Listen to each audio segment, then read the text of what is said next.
Greetings, travelers, and welcome to the Fairy Tavern Podcast. My name is Matthew. And my name is Isaac, and this is our podcast where we're going to cover a lot of literature. Our goal with the podcast is just to tell stories and to share those stories with you guys. We are brand new to this and are using one microphone and are still trying to learn how to use our recording software, Audacity. So if any of you who listen, if anyone listens, knows how to use that or knows any tips or tricks for us to help us start our podcasting journey, then please help. Today we are covering, as our first episode, Beowulf. We both read the Burton Raffle translation. Matthew, I think, read a bit of the Tolkien translation, which he has right here. So we're going to get right into it. First, before we start, we do want the story to just stand on its own and be its own thing first, and then we're going to cover a bunch of the history and the background. But just to give you a little bit of, a setting first, we'd like to cover just a little bit of the background. So Beowulf is old Scandinavian literature. It is an epic poem. It's hotly debated when it was written, but people think that it was written around the 7th century AD. Nobody knows who the author is, but arguments have been made for the origin. Being from a monastic or a court poet, still, who knows? But if he was a Christian, it could be kind of like he was both. There's a lot of Christian themes in this story. So he could have been a monk, maybe. This poem is very important to old medieval Scandinavian and English culture. Beowulf, even though nobody knows if he was a real person, he probably wasn't a real person. There's a lot of legends about him. He could fit just straight into medieval Germanic society. So Beowulf really is like you're opening up a time machine and kind of stepping out into the Germanic culture of the 7th century. So we're going to get right into it. All right, ladies and gentlemen, if you would turn your minds to a land far, far away, we are going to start Beowulf. So, there once was this great lord named Beowulf who wanted to marry a princess, but he gets this ogre named Grendel to rescue the princess from a castle guarded by a dragon, only for the ogre to fall in love with the princess. Lord Beowulf gets chomped by a dragon at the end, while Grendel and the princess live happily ever after in a swamp. The end. So, that's Beowulf. That's Beowulf. Yep. Yeah. I'm just joking. That's definitely not Beowulf. But that's the movie Shrek, if any of you... Just like Beowulf. But I bring that up because it's very interesting. Just think of Beowulf as almost the opposite of that. But seriously, we're first introduced to the story of Beowulf through, like all good stories, a genealogy. And we actually learn about people who live generations before. And so we first are introduced with this character named Scyld, who's called the first king of Denmark. And this guy, Scyld, he starts off being as abandoned as a child, and he comes to Denmark alone, and he eventually becomes a king of Denmark. So it's this really nice rags to riches story. And then we learn this Scyld has a son named Beo. This is not Beowulf, but just Beo. Cool. And then we learn that this Scyld, he dies after a long reign, and his child, not Scyld, Beo, becomes king in his place. And we're told a little bit about Scyld's funeral proceedings. His body is loaded onto a treasure ship that's set adrift, and it's this whole thing about, who knows who's going to get all these riches, which I think that's just like an awesome funeral. Like, I wish I could have a treasure ship for my funeral. Anyways, Beo becomes king, and he has a beloved and long reign. And Beo, he himself has a son whose name is Healfdene.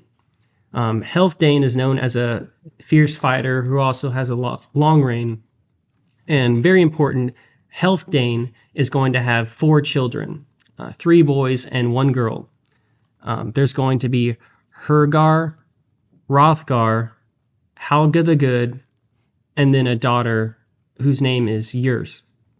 And then we're told about the daughter. She's given in marriage to Onela, who's the king of the Swedes. And then the book goes into Hrothgar eventually takes up the throne. And then I want to share this quote about Hrothgar, which says, Hrothgar, he led the Danes to such glory that comrades and kinsmen swore by his sword, and young men swelled his armies. And he thought of greatness and resolved to build a hall that would hold his mighty band and reach higher toward heaven than anything that had ever been known to the sons of men. And so this is the halls that are called Heorot. And it's a place of banqueting, feasting, a dividing of the spoils of war. I don't know about you, but when I was reading this part about Heorot, I was getting like super kind of Tower of Babel vibes, where it's like this like hall is going to be like higher and greater than like anything else, where it's kind of like, oh, I don't know what's going to happen now.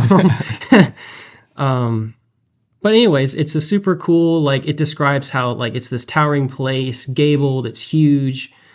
And then there's this ominous reference of the halls waiting for time to pass and burn down because of feuds. And so this happens like a lot of times in the book, where you just kind of get the sense that they kind of clue you in that like when something bad is about to happen.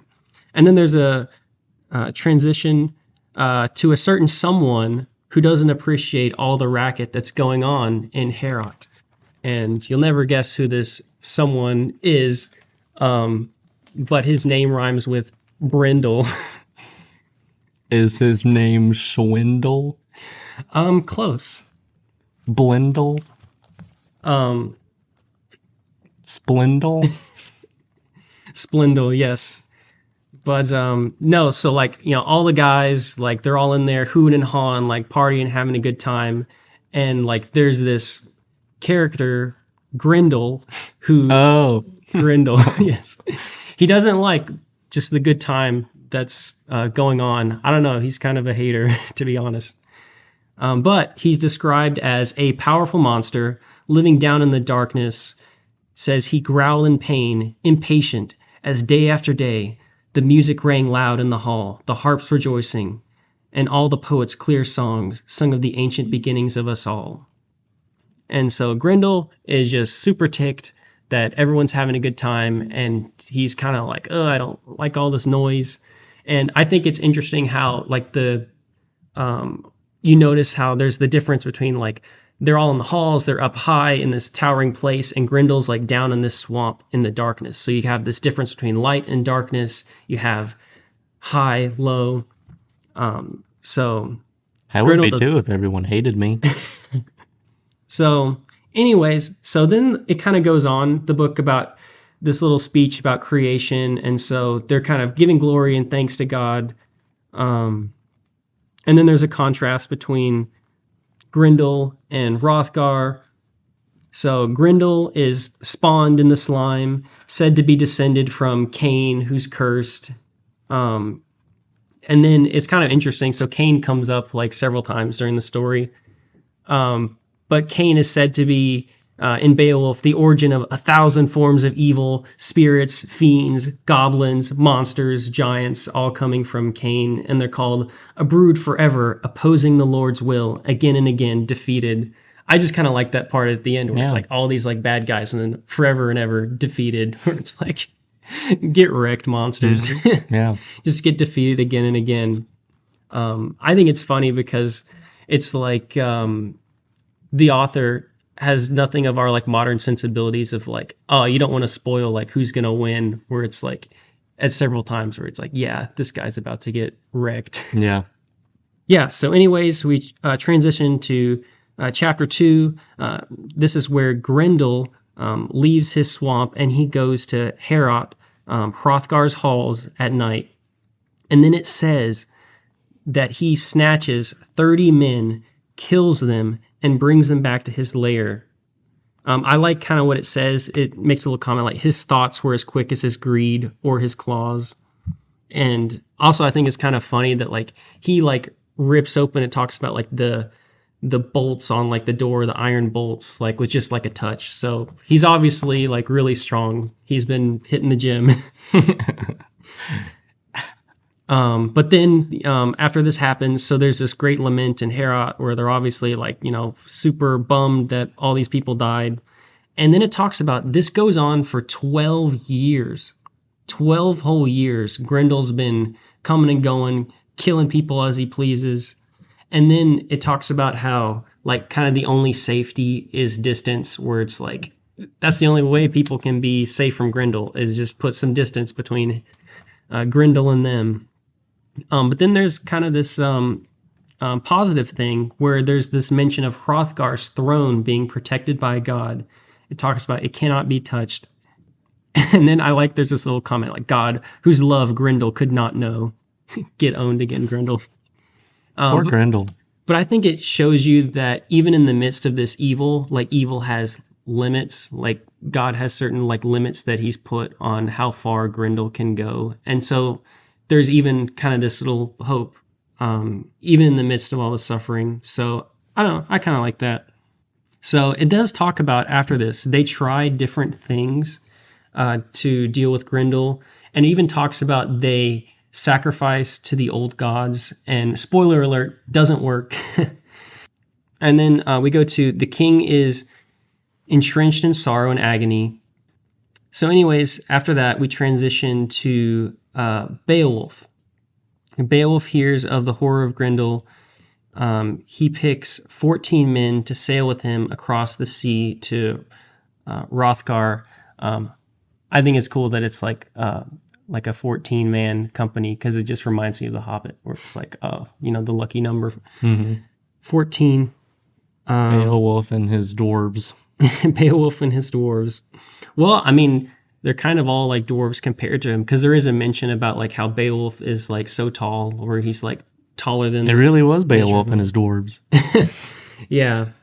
So anyways, so Beowulf and his not dwarves, they sail over to Denmark. I think it's interesting. There's like several points where it kind of brings out how they're expert sailors. They know the sea. They know how long the journey is going to take.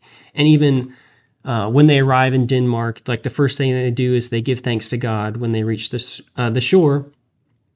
And then we move on to this confrontation with the Watcher. It's this Dane who's patrolling along the cliffs. And then, so he's the one who confronts Beowulf and his companions.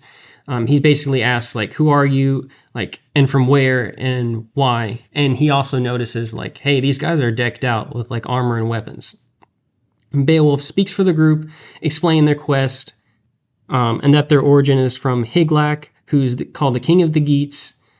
And then, so I actually think it's interesting how...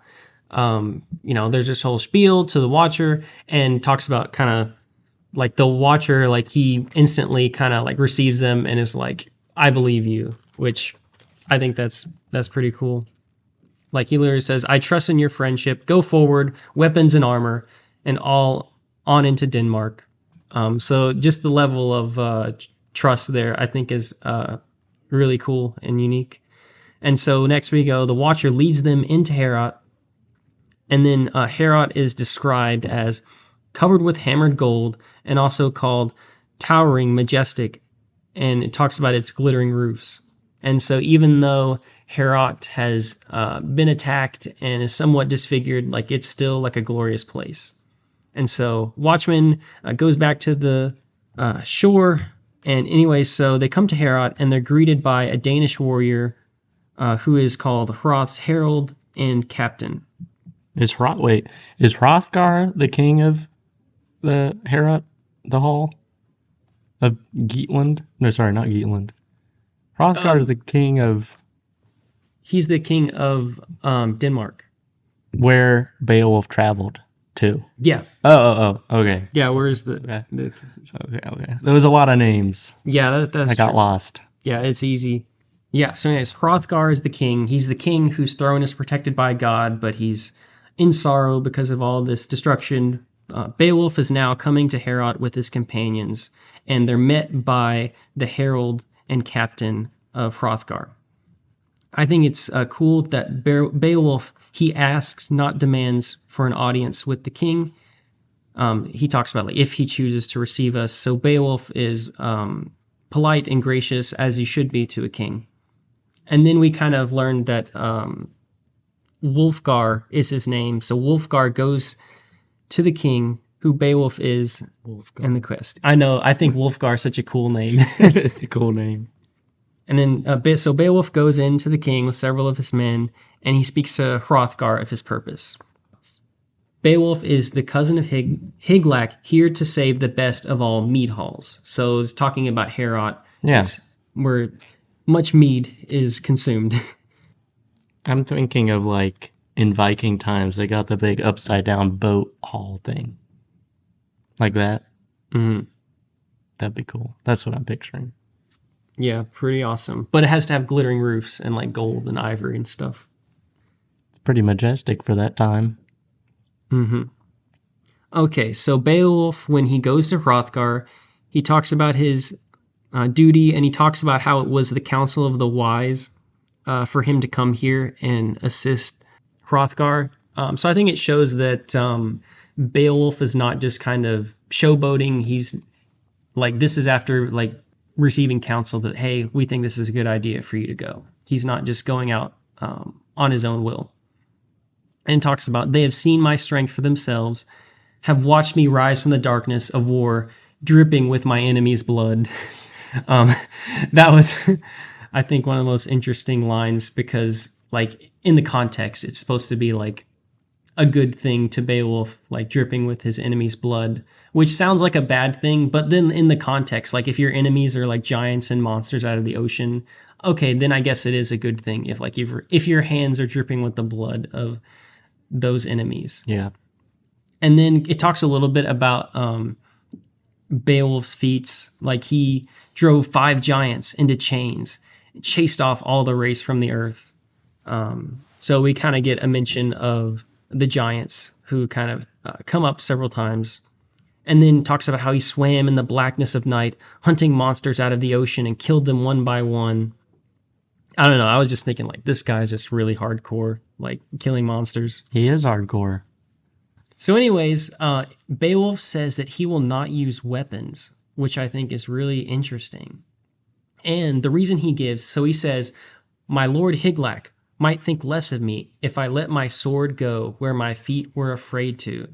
So this guy, like, he decides not to use weapons because he thinks that it would be more honorable and that it would be more brave of him not to, which I just think it's like just really funny, like from our perspective, where it's like, dude, like if you used weapons, like I wouldn't be like, oh, what a coward. Yeah. Yeah. But this whole thing about like fear and being afraid, I think is something that's going to come up several times. And then like Beowulf makes a comment about how fate will unwind as it must. And so you kind of see like fate is kind of a major theme. And then Hrothgar answers, speaks of how Edgetho, who we learn is Beowulf's father, had found help with Hrothgar. Edgetho was caught up in this feud, and Hrothgar helped him by buying the end of the quarrel with the Wolfings. And then he speaks of the madness and destruction of Grendel, and also talks a little about the failed attempts by warriors with liquid courage, or kind of they drink and then they're like, I can beat Grendel, and you come back in the morning and there's just blood everywhere. It's just a disaster.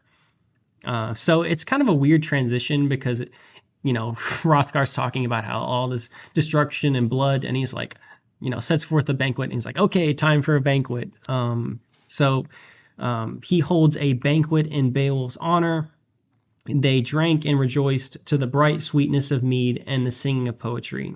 So kind of partying and feasting and drinking mead and singing, it all comes up, is something that happens a lot at Heorot, which I think it's cool that even though there's all this going on with Grendel, that they're still able to have a good time. Yeah, they can still have a good time. Yeah, some people might get killed sometimes, but still drink your sorrows away. Yeah, a lot to learn from this time.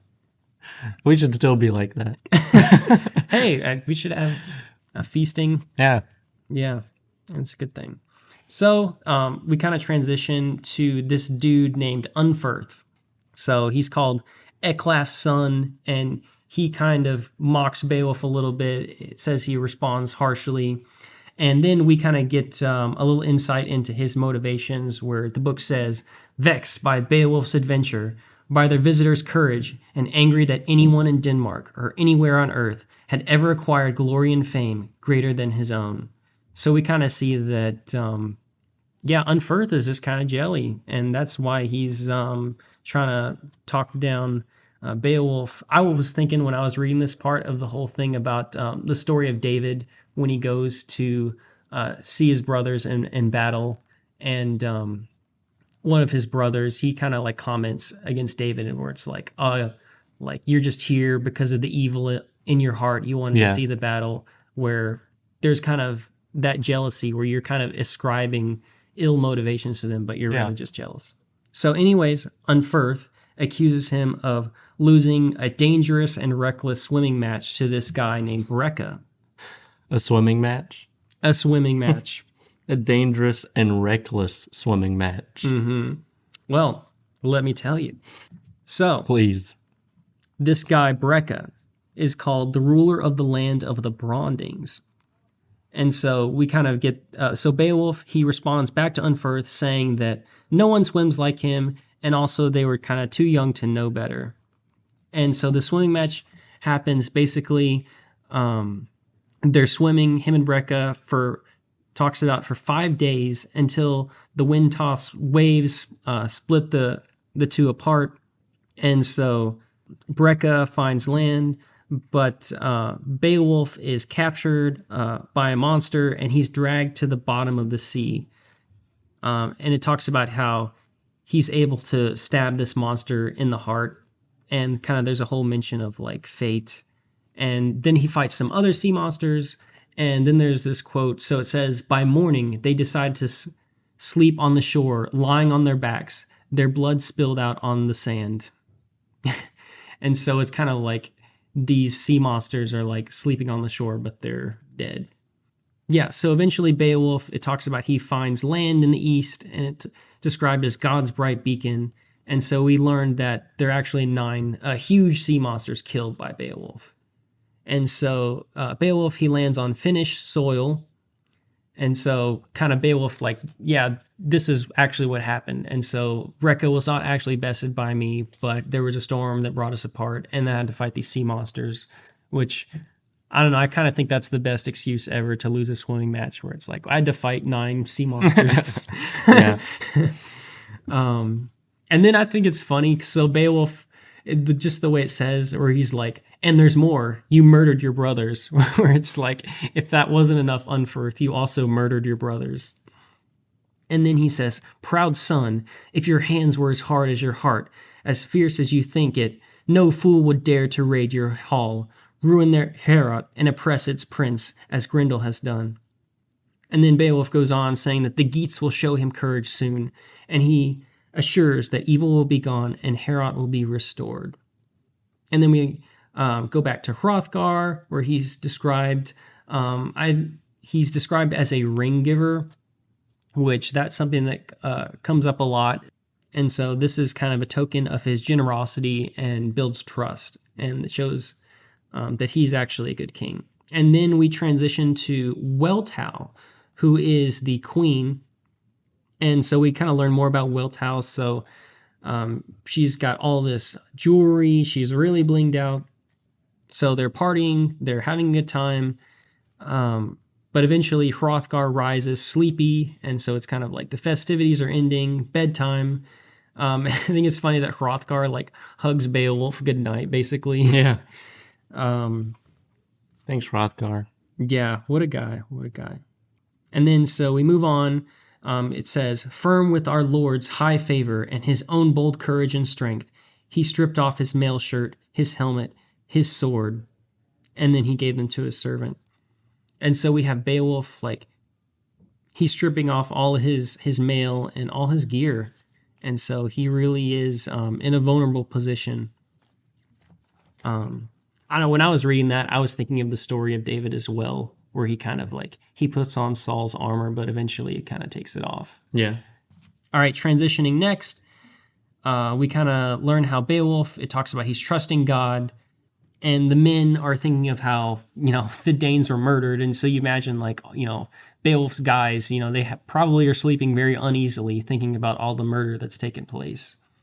And then, there's this part again where the author, kind of basically tells you what's about to happen next, because it talks about, help against Grendel was with them, talking about Beowulf, and through the might of a single man, they would win.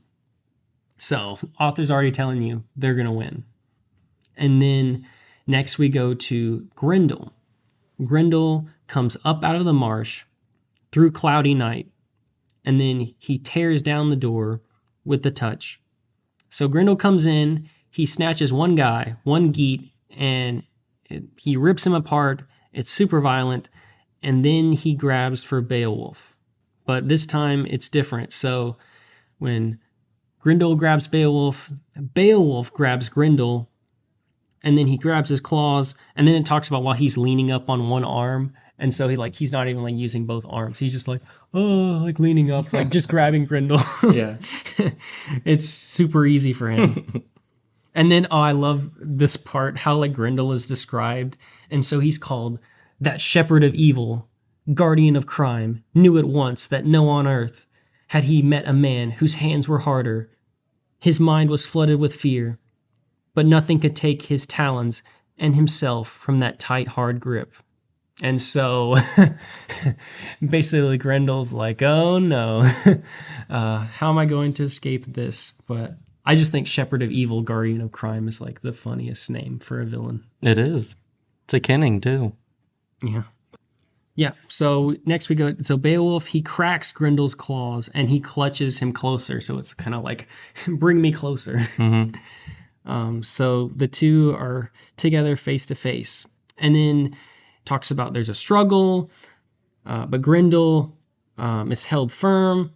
So the whole building is actually shaking with this is happening. And Grendel is kind of writhing in pain.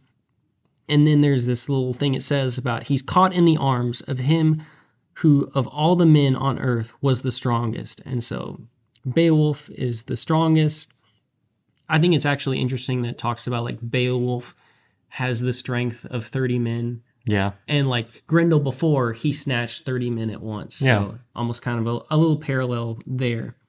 And so we have strength against strength. And then Beowulf's men, they enter the fight, so they pull out their swords, but then their swords do not work. And the reason given is that Grendel has put a spell on every mortal's blade. And so basically, their blades are all blunted. They can't do anything to Grendel. And so really, like, it was actually a good move by Beowulf to not use weapons because they wouldn't have worked anyways.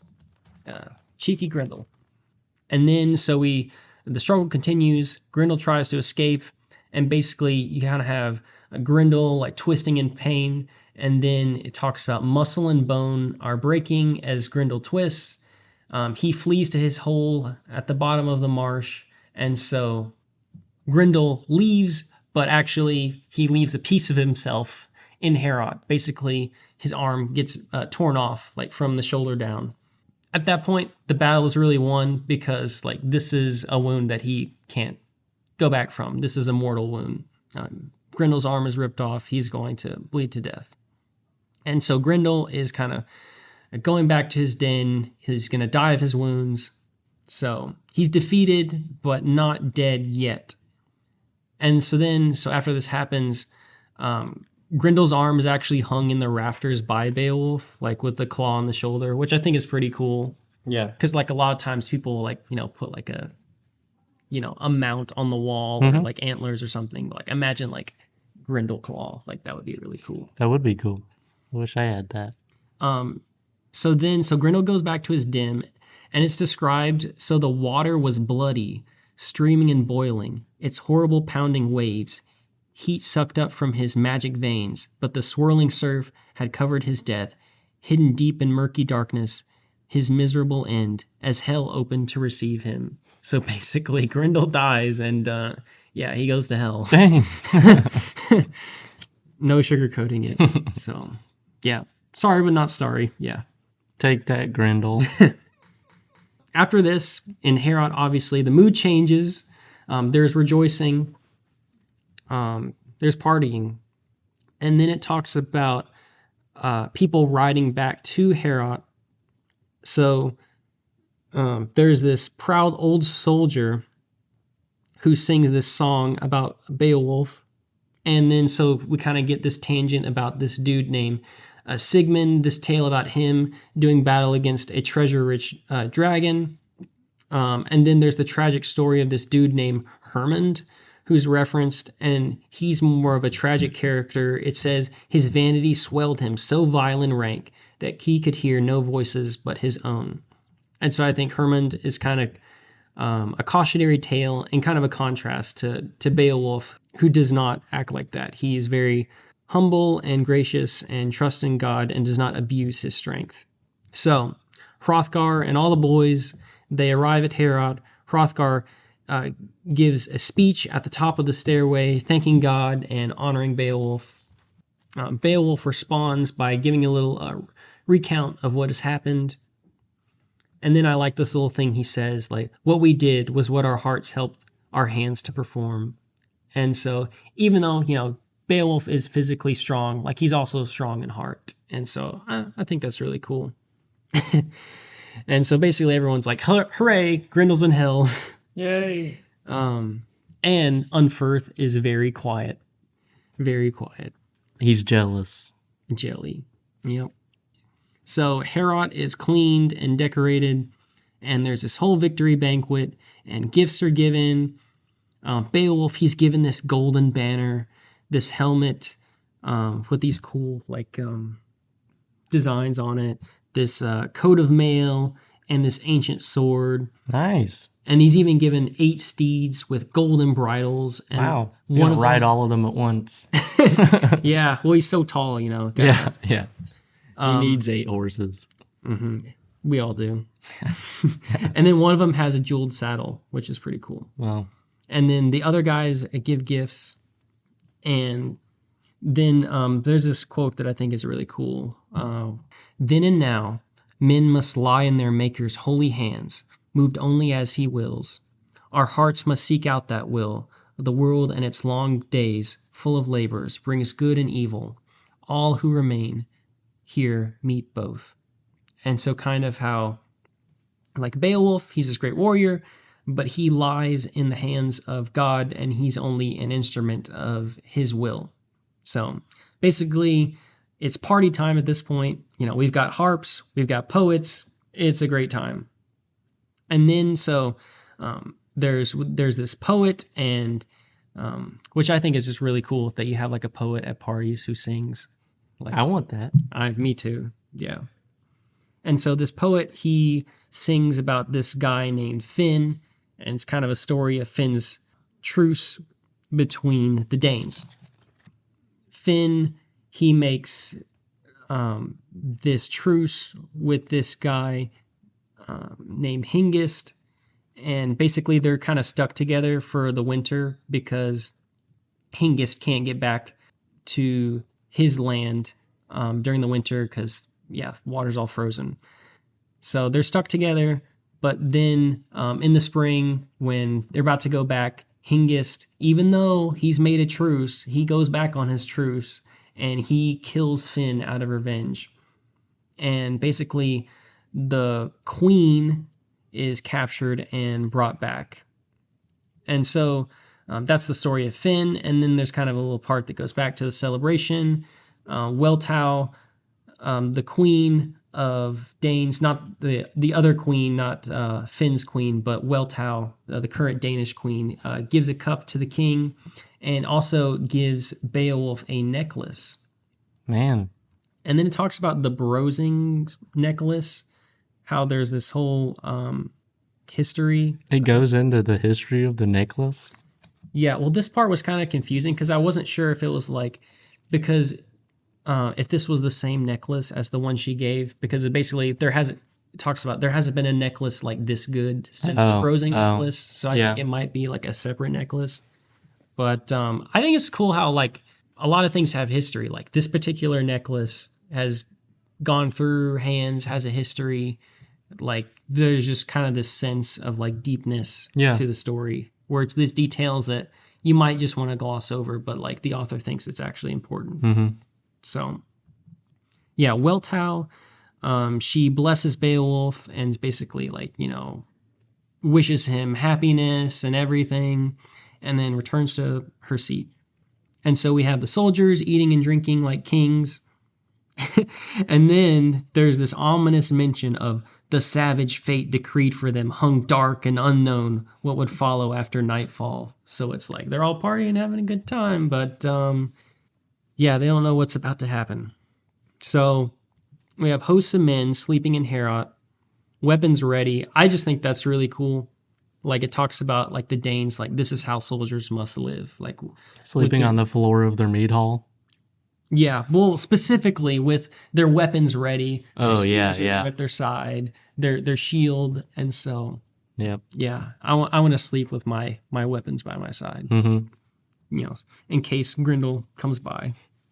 All right, so then there's a transition from Heorot to Grendel's mother, who's said to be brooding in her lair. Grendel's mom, and she is said to be living in the murky cold lake assigned to her since Cain had killed his only brother. So it was assigned to her. Yeah. Nice.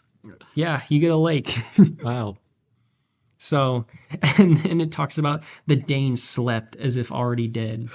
Yep. Poor guys. Death's about to come. So Grendel's mom, she sneaks on up to Heorot, and so she comes in, and it's going to be a really bad time for the Danes and the Geats. But then, I don't know, I just think it's funny. There's this reference that I wasn't expecting where the author kind of dunks on Grendel's mother a little bit, because he's like, no female, no matter how fierce, could have come with a man's strength. And it kind of talks like there's a little thing that talks about the strength of men, where it's kind of like, yeah, Grendel's mother. Grendel's mom isn't even really a lady. She's like a demon Nephilim hybrid. Yeah, but yeah, she's still not as strong as men, I guess. Yeah. So anyways, yeah, Grendel's mom. So she kind of finds out, like, I can't fight all these guys. They draw their swords, but she ends up taking one guy and brings that one guy back. And she also takes Grendel's claw, too, which I think is funny, where it's like, gotta take the claw back, That's her son's claw. Yeah, it's her son's claw. I would take it if I was Grendel's mom. I guess I would like keeping it for sentimental value, or she just like crying over the claw. Yeah, she probably is. But no, she's bad. She's not sympathetic. Oh. Crazy demon Nephilim hybrid lady. Yeah. And a woman. And a woman. So then kind of there's this little comment that like basically at this point no one had won. So it kind of seemed that like they had won when Grendel was dead, but now there's been retaliation by the mother and there's been death on both sides. So instantly they send for Beowulf.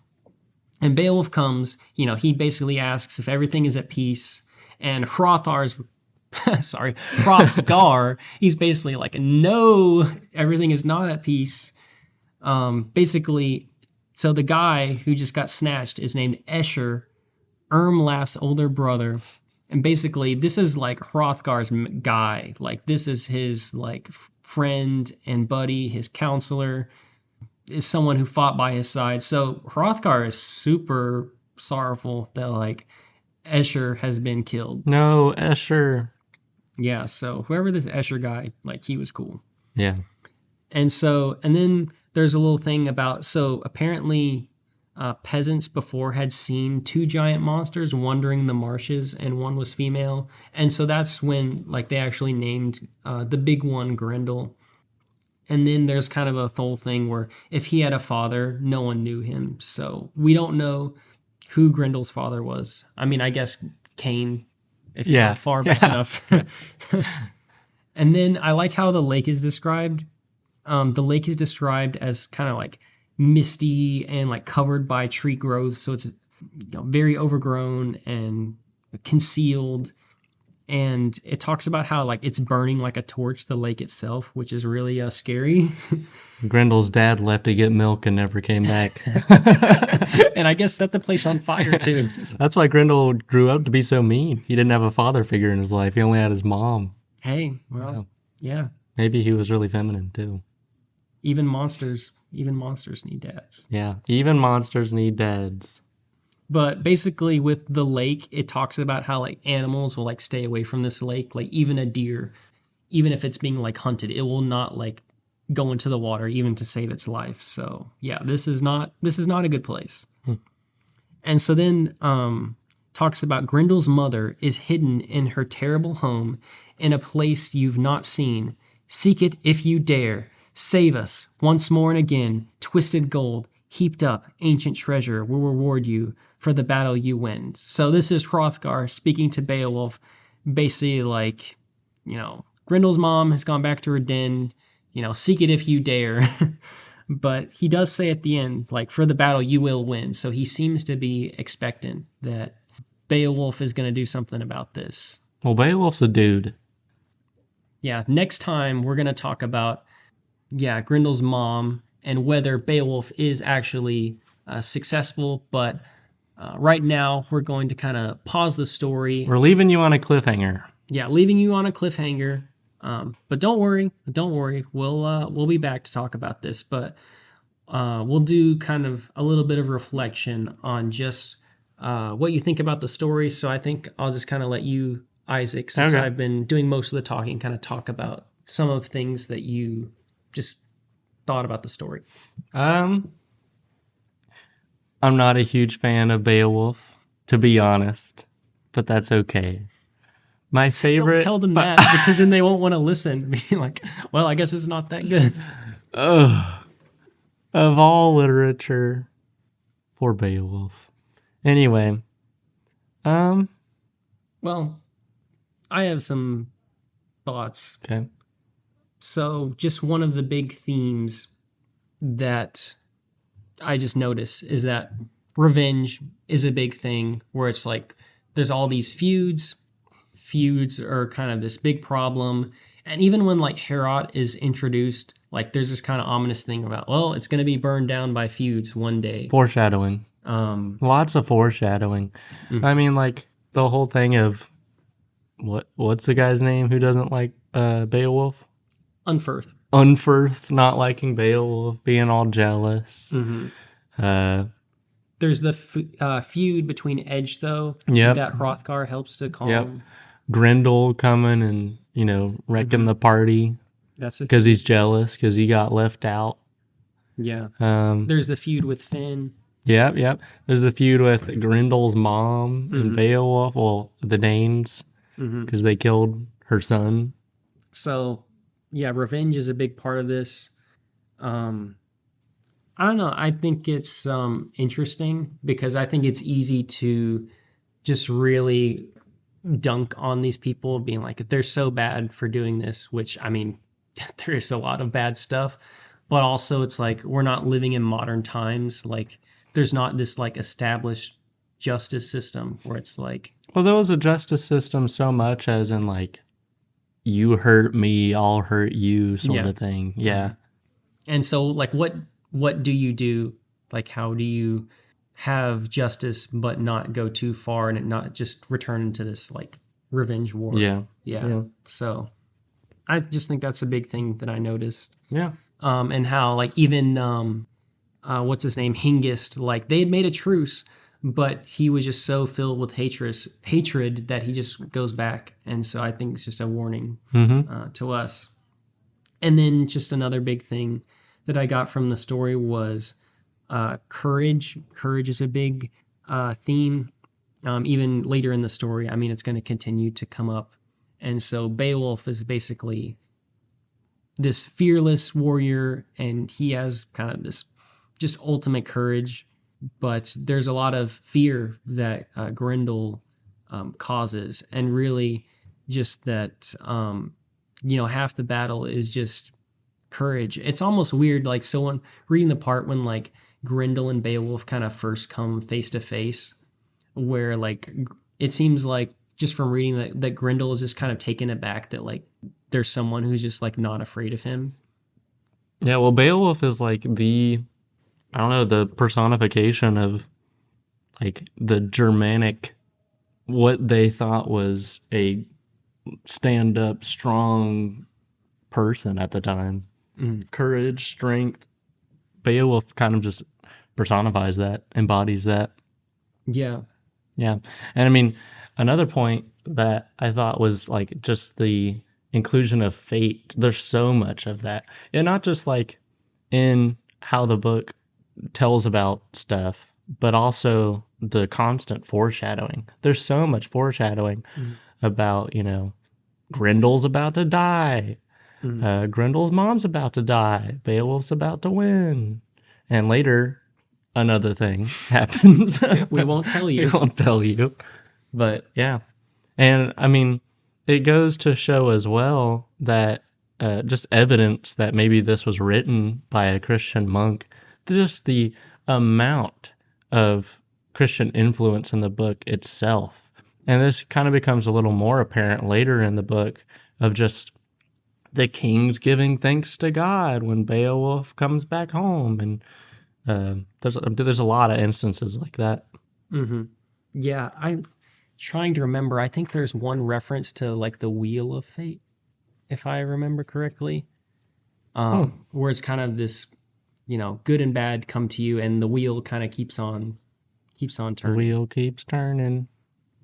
And then, yeah, God's help is a big thing, and so, there's that quote about like Beowulf. He's just a tool in his maker's hands, and that's where Beowulf's strength really in the story does rely on his trust in God. And it's described as like the strength is a gift that God has given him. And so even though Beowulf, he is the hero of the story, we're really like orchestrating in the background. This is kind of like God's at work, and this is his story. So, yeah. Yeah. Yeah. Good stuff. Yep. And then I would say strength is a big thing. We kind of talked about that already, but Beowulf is called the strongest, said to have the strength of 30 men. And so kind of strength is this good thing, but it can be a bad thing if you're talking about like Hermund, who is this guy who also was kind of the strongest dude around, the toughest for a while, but then he used that strength poorly and ended up ruining his life. Yeah. Sounds like someone I know that's about to happen to him in the next few chapters. Foreshadowing. Also think generosity is cool. So like Hrothgar is described as like a ring giver several times. And I would see like generosity kind of stands in contrast to kind of people like stealing and like hoarding treasure. Because like treasure is just a big thing. Like people want shiny stuff, or feel like you stole my stuff, I'll steal your stuff. So generosity is really the thing that's going to rule the day, and it's the lack of generosity that leads to all these feuds. Yeah. But those were most of my thoughts. Beowulf is really interesting. I just love the story. I love that it's a story about like light overcoming darkness, good versus evil, but just kind of it just is so real to life, where like evil just seems so like apparent and just at the forefront, and that just things seem hopeless. And even talks about like there's kind of a 12-year gap, because there's these 12 years where people are just dying because of Grendel. It kind of reminds me of the story in the New Testament in the Bible, where there's this woman with an issue of blood who's like healed by Jesus, and it talks about like she had been sick with this condition for like 12 whole years. Oh, yeah. Yeah. And so this kind of idea of like waiting. And so, yeah, those are my basic thoughts. You got anything left interesting? No, there'll be more to talk about once the story ends. There's a lot that happens, a lot to unpack. In the last, it ends at chapter 24. The last, like, I don't know, I think it's like 8 or so chapters of Beowulf, maybe? Or no, it doesn't. It keeps going. Well, it really keeps going. Yeah, there's 43 okay. chapters in the last 20 chapters of Beowulf, not 8. I think this is of the Burton Raffle translation. Raffle. Yeah. Yeah. There's a lot to unpack. A lot happens. It's hard not to spoil it in talking about, my thoughts, because there's a lot of foreshadowing coming to the end, and we'll just talk about that next time. Yes. This is our first podcast episode. Don't know if this will be posted. We'll have to see how the audio is. We may have to redo it. Yeah. Again, this is our first episode. If anyone watches this, listens to this, please help. We need help with audio stuff. We have one microphone we're trying to use right now. This is just the beginnings. And thank you for joining us. And thank you for coming into the Fairy Tavern and listening to our stories. Yes. Hope you enjoyed it. Yep. See ya. See you next time.